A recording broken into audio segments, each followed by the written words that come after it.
Chapter 4, Sloka 35. Yajñātvāna punarmoham. Yajñātvāna punarmoham. Yajñātvāna punarmoham.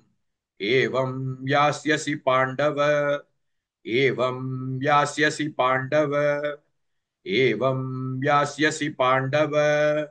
Yajñātvāna punarmoham.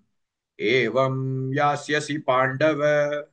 यज्ञात्वा न पुनर्मोहम् एवं यास्यसि पाण्डव यज्ञात्वा न पुनर्मोहम् एवं यास्यसि पाण्डव यज्ञात्वा न पुनर्मोहम् एवं यास्यसि पाण्डव यज्ञात्वा न पुनर्मोहम् एवं यास्यसि पाण्डव येन भूताद्यशेषेण येन भूताद्यशेषेण येन भूताद्यशेषेण द्रक्ष्यस्यात्मन्यतो मयि द्रक्ष्यस्यात्मन्यतो मयि द्रक्ष्यस्यात्मन्यतो मयि येन भूताद्यशेषेण द्रक्ष्यस्यात्मन्यतो मयि येन भूताद्यशेषेण द्रक्ष्यस्यात्मन्यतो मयि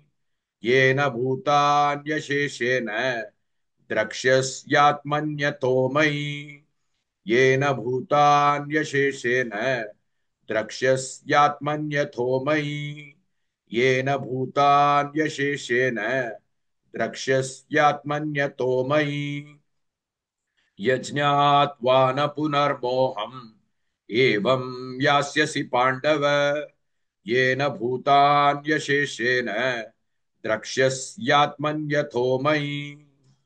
Please like and share this video because you could be instrumental in helping someone around the world recite the Srimad Bhagavad Gita, thereby helping them to have a life of unending opulence, victory and prosperity. This is mentioned in chapter 18, sloka 78. Yes, don't forget to buy my book, Leadership Can Be Child's Play. Namaste.